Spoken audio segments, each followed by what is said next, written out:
Morning everyone, आप सभी लोगों का स्वागत है आर के रंजन की पाठशाला में। और 12th का एग्ज़ाम बहुत निकट है और हर टॉपिक से आपका 1-2 नंबर आना ही आना है। और जो भी करा रहे हैं वो सब वीवीआई करा रहे हैं, क्योंकि अभी वीवीआई करने का ही टाइम है। और हम लोग अभी हिंदी का व्याकरण का एक टॉपिक है लोकोक्तियाँ, कहावतें जिन्हें हम लोग कहते हैं, हम लोग इसको आज देखेंगे। बहुत ही इंपॉर्टेंट है और आप लोग वीडियो में कंटिन्यू बने रहेंगे। बहुत ही छोटा वीडियो है, हंसते खेलते आप इसको पढ़ लेंगे। मार्क्स तो आपको आना ही आना है, क्योंकि सब कुछ बेसिक और 12 से रिलेटेड इंपॉर्टेंट वीवीआई क्वेश्चन कराया जा रहा है। आइए तो हम लोग चलते हैं अपने टॉपिक पर। और लोकोक्तियाँ, जिसको हम लोग कहावतें कहते हैं, लोकोक्तियाँ के पीछे कोई कहानी या घटना होती है। हम जानते हैं लोकोक्तियाँ के पीछे, है ना, कोई घटना होती है या कोई कहानी होती है, ये बात आप लोग जानते हैं। उससे निकली बात, याद में जो हम लोग कहानी से बात निकालते हैं या घटना से जब कोई बात होती है तो उससे निकली बात बाद में लोगों की जुबान पर जब चल निकलती है, ऑटोमेटिकली वह बात जुबान पर आ जाता है, अर्थात जुबान पर जब चल निकलती है तब लोकोक्तियाँ हो जाती है। ठीक है। और आप लोकोक्तियाँ अपने गांव घर में दादा से, नाना से, नानी से, बुजुर्गों से सुनते ही हैं और सुनते ही होंगे, तो इसीलिए आपको जल्दी याद हो जाएगा, ज़्यादा इसमें माथा लगाने की आवश्यकता नहीं है। और हम लोग तो हिंदी मीडियम वाले लोग हैं, तो इसलिए इजीली याद हो जाएगा। कहता है अंधों में काना राजा। अंधों में काना राजा का मतलब है मूर्खों में कुछ पढ़ा लिखा होना, सब मूर्ख है वहाँ पर। आप कोई एगो पढ़ लिख लिया तो उसी को कहते हैं अंधों में काना राजा, अर्थात मूर्खों में कुछ पढ़ा लिखा व्यक्ति। अकेले चना भार नहीं फोड़ सकता, बात सही है। इसका मतलब है कि अकेला आदमी लाचार होता है, कठिन कार्य एक व्यक्ति से नहीं होता। बड़ा बड़ा काम में ग्रुप चाहिए ही चाहिए, है ना। अकेला चना भार नहीं फोड़ता, ये बात सही है। अधजल गगरी छलकत जाए, इसको बोलते हैं डींग हाँकना। आता कुछ नहीं है लेकिन डींग लोग बहुत हाँकता है, उसी को बोलते हैं अधजल गगरी छलकत जाए। कहता है आँख का अंधा नाम नयन सुख। तो आँख का अंधा है और नाम जो है नयन सुख है। गुण के विरुद्ध नाम होना, गुण के विरुद्ध, उसका गुण नहीं है लेकिन उसके विरुद्ध में नाम हो गया, उसका नाम चल पड़ा। ठीक है। तो उसी को बोलते हैं आँख का अंधा नाम नयन सुख। ठीक है।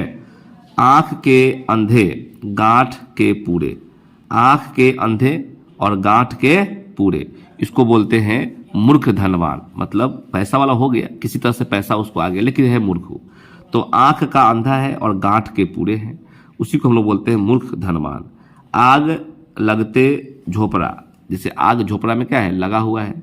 जो निकले सो लाभ, उसमें से जो बच गया सो लाभ, नहीं तो सब जल के खाक हो जाएगा।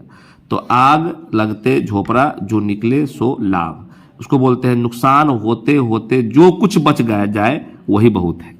तो एक तो सब कुछ तो जला हुआ था ही, जो उसमें से बच गया, है ना, जो कुछ बच गया, एगो पेटी ही बच गया तो है बहुत कुछ है। तो आग लगते झोपड़ा, जो निकले सो लाभ, मतलब नुकसान होते होते जो कुछ बच गया या बच जाए वही बहुत है, उसी को हम लोग बोलते हैं। आगे नाथ न पीछे पगाहा, आप सुने होंगे, आगे नाथ न पीछे पगाहा, मतलब किसी तरह की जिम्मेवारी का न होना। कोई व्यक्ति है ना, उसका बाल बच्चा है ना कुछ है, कोई मतलब रिस्पॉन्सिबिलिटी ही नहीं है, भर दिन घूमते फिरते रहता है लोहेर की तरह। ठीक है। उसी को हम लोग कहते हैं आगे नाथ न पीछे पघा। ठीक है। आम के आम और गुठलियों के दाम, बहुत इंपॉर्टेंट है, पूछता है 12th में। आम के आम और गुठलियों के दाम, उसको बोलते हैं दोहरा लाभ। ठीक है। आम बेच दिया, गुठली बेच दिया, उसको बोलते हैं दोहरा लाभ होना। ओखली में सिर दिया, ओखली में सिर दिया तो मुसलों से क्या डर।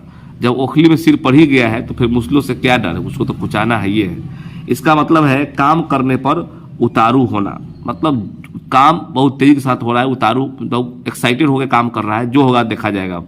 ठीक है। तो सर तो जब पड़ ही गया है ओखली में तो फिर मुसलों से क्या डर, उसी को बोलते हैं काम करने का उतारू होना। ऊंची दुकान फीका पकवान, आप फिल्मों में सुने होंगे डायलॉग, ऊंची दुकान फीका पकवान, उसको बोलते हैं केवल बाह्य प्रदर्शन। मतलब आप सिर्फ अच्छा अच्छा कपड़ा पहनते हैं, दिखावा करते हैं, लेकिन डेप्थ आप में नहीं है। आप क्या कर रहे हैं, सिर्फ दिखौटी जीवन को जी रहे हैं, उसी को बोलते हैं ऊंची दुकान फीका पकवान। ठीक है। चलिए आगे हम लोग देखते हैं, जो भी करार है वो सब VVI है, इसीलिए आप जरूर एक बार इसको देख लेंगे और ज़्यादा बड़ा वीडियो भी नहीं बनेगा आपका। 25 हम लोग VVI करेंगे। कह रहा है एक पंथ दो काज, मतलब एक पंथ दो काज, एक काम से दूसरा काम हो जाना। जैसे आप गए थे एक काम के लिए लेकिन दो काम आपने करके आया, ठीक है, उसको बोलते हैं एक पंथ दो काज। एक काम से दूसरा काम हो जाना या एक ही बार दुगना लाभ हो जाना, उसी को बोलते हैं एक पंथ दो काज, ठीक है। तो एक ही बार में दुगना आपको लाभ हो गया, इसी को बोलते हैं एक पंथ दो काज हो जाना। एक ही गिट्टी से आपने दो पक्षी को मार दिया, ठीक है, एक तीर से दो शिकार इसको भी कहा जाता है। आप कहे कि कहाँ राजा भोज, कहाँ राजा भोज, कहाँ गंगू तेली, उसको बोलते हैं उच्च और साधारण की तुलना कैसी। एक आदमी राजा है, एक आदमी भिखारी है, उसका तुलना कैसे होगा। तो एक उच्च व्यक्ति है, एक साधारण व्यक्ति है, वो दोनों को आपने तुलना किया, उसी को हम लोग, उस तुलना को हम लोग कहते हैं कहाँ राजा भोज, कहाँ गंगू तेली। अगला है घर का जोगी जोगड़ा, घर का जोगी जोगड़ा आन गांव का सिद्ध। आप सुने होंगे घर का जोगी जोगड़ा और आन गांव का सिद्ध, इसको बोलते हैं निकट का गुणी व्यक्ति। जो आपके गांव में है, घर में है, निकट का गुणी व्यक्ति जो होता है कम सम्मान पाता है, आप उसको कम सम्मान देते हैं, पर दूर का ज्यादा, दूर व्यक्ति को आपको ज्यादा सम्मान, दूर व्यक्ति को ज्यादा सम्मान देते हैं। तो उसी को बोलते हैं निकट का गुणी व्यक्ति कम सम्मान पाता है ना, पर दूर का ज्यादा सम्मान पाता है, इसी को बोलते हैं घर का जोगी जोगड़ा। घर को आप आदमी जो गुणी है उसका तो वैल्यू कर नहीं रहे हैं, है ना। और आन गांव का सिद्ध, और दूसरे गांव का, दूसरे शहर का, दूसरे जगह का आदमी आपको बहुत बढ़िया लग रहा है, ठीक है। चिराग तले अंधेरा होना, तो चिराग तले अंधेरा होना मतलब हो गया कि अपनी बुराई नहीं दिखती। मतलब चिराग तले अंधेरा, चिराग को अपना दिखाई नहीं देता है कि हम अपने नीचे में अंधेरा रखे हुए हैं, मतलब दूसरा को हम लोग लाइट दे रहे हैं लेकिन अपने ही नीचे अंधेरा है। तो इसका मतलब यह है कि अपनी बुराई नहीं दिखती है। बहुत लोग ऐसे होते हैं जिसको अपना बुराई नहीं दिखता है, तो ये गलत बात है, ठीक है। पहले तो नियम यही है एजुकेशन का कि पहले आप अपना बुराई देखिए, तब आपका क्या होगा, डेवलपमेंट होगा। अपनी आप बुराई नहीं देखते हैं, अपना गलती नहीं देखते हैं, तो डेवलपमेंट तो होगा नहीं। इसीलिए ये शिक्षा के विरुद्ध है, ठीक है। और जो विरुद्ध है, जो लोग नहीं मानता है, उसी के लिए ये कहावत बना हुआ है कि चिराग तले अंधेरा। खैर आगे देखिए, जिन ठुंडा तीन पाया गहरे पानी पैठ, बहुत अच्छा है। जिन ठुंडा तीन पाया गहरे पानी पैठ, इसका मतलब समझे, परिश्रम का फल अवश्य मिलता है, देर ही सही लेकिन मिलता जरूर है। कहता है जिन ठुंडा तीन पाइया, जैसा करनी मतलब जैसा आप काम किए वैसा होगा। तो जिन ठुंडा तीन पाइया गहरे पानी पैठ, मतलब आप अगर आप मेहनत कर रहे हैं तो बिल्कुल जो है फल आपको मिलेगा, इसमें कोई डाउट नहीं है, परिश्रम का फल अवश्य मिलता है। नाच न जाने आंगन टेढ़, नाच न जाने आंगन टेढ़ का मतलब है काम न जानना और बहाना बनाना। काम तो आपको आता नहीं है और रोज नया नया बहाना बना रहे हैं, तो उसको बोलते हैं नाच न जाने आंगन टेढ़, काम न जानना और बहाना बनाना। अगला है न रहेगा बांस न बजेगी बांसुरी, इसका मतलब है न कारण होगा और न कार्य होगा। इसीलिए हम लोग बैठे रहेंगे चुपचाप, न बजेगा बांस न बजेगा बांसुरी, न कोई कारण होगा न कोई कार्य होगा, उसी को बोलते हैं न रहेगा बांस न बजेगी बांसुरी। बहुत इंपॉर्टेंट है, VVI। अगला है 18 नंबर, होनहार बिरवान, होनहार बिरवान के होत चिकने पात।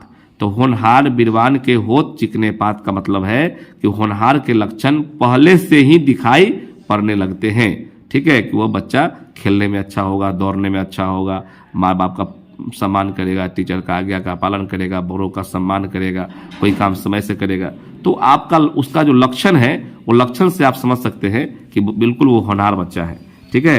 तो कहता है होनहार बिरवान के होत चिकने पात। तो होनहार बिरवान के होत चिकने पात का मतलब होता है होनहार के लक्षण जो होता है पहले से ही दिखाई पड़ने लगते हैं। अगला है हंसुए के ब्याह में, हंसुए के ब्याह में खुरपी का गीत, बहुत इंपॉर्टेंट है VVI। हंसुए के ब्याह में खुरपी का गीत, जहाँ हंसुआ का काम है वहाँ खुरपी से नहीं काम चलेगा, इसको बोलते हैं बेमेल काम करना, ठीक है। मेल नहीं हो रहा है काम में बुआ, उसको बोलते हैं बेमेल काम करना। हंसुए के ब्याह में खुरपी का गीत नहीं चलेगा, बेमेल काम करना, मतलब मेल नहीं हो रहा है काम में। ठीक है। अगला है खोदा पहाड़ निकली चुहिया, उसको बोलते हैं मेहनत अधिक और फल कम मिला। खोदा पहाड़ निकली चुहिया, दिन भर मेहनत हुआ और शाम को जब पैसा मांगने गया मालिक से तो कितना मिला, 10 रुपया, जबकि होना चाहिए कितना, 100 रुपया। तो खोदा पहाड़ निकली चुहिया, मेहनत अधिक हो गया और फल क्या मिला, बिल्कुल जीरो, बिल्कुल कम मिला। ठीक है। आगे देखिए, कहता है जिसकी लाठी उसकी भैंस, मतलब जबरदस्ती अधिकार कर लेना। आप देखते हैं गांव घर में जिसकी लाठी उसकी भैंस, जिसका ज़्यादा संख्या है घर में लाठी का, वो किसी का जमीन हड़प लेता है, उसी को बोलते हैं जिसकी लाठी उसकी भैंस, जबरदस्ती है ना, अधिकार कर लेना। अगला कहता है कि धोबी का कुत्ता न घर का न घाट का। ठीक है। धोबी का जो कुत्ता होता है ना घर का होता है ना घाट का होता है, इसका मतलब कहीं का न होना, ना आप इधर के हैं ना उधर के हैं, है ना। तो वही बात है, धोबी का कुत्ता न घर का न घाट का, न इसका मतलब कहीं का ना होना। घर की मुर्गी दाल बराबर, बहुत इंपॉर्टेंट है, ये भी पूछा हुआ क्वेश्चन है। घर की मुर्गी दाल बराबर, इसका मतलब है घर की वस्तु का निरादर, मतलब घर में आपको कोई सामान बनता है तो आपको अच्छा नहीं लगता है, वही दूसरे के यहाँ होटल में बहुत अच्छा लगता है, तो उसको बोलते हैं घर की वस्तु का निरादर। आप घर का जो वस्तु है उसका आदर नहीं करते हैं, आप निरादर करते हैं, मतलब घर की मुर्गी दाल बराबर।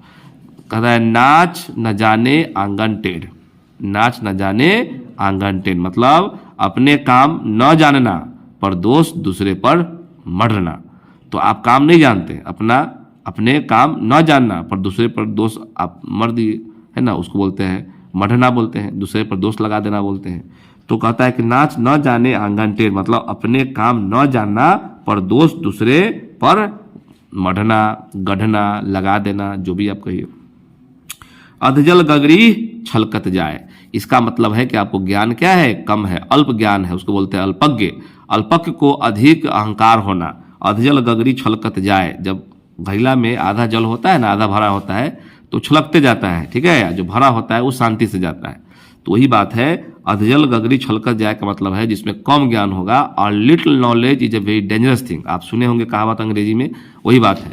जिसके पास अल्प ज्ञान होता है वह अधिक अहंकार उसको हो जाता है। अधिक ज्ञान जब हो जाता है तो बिल्कुल वो नॉर्मल हो जाता है। ठीक है। वो बताने योग्य, पढ़ाने योग्य, एक शिक्षक के रूप में आ जाता है।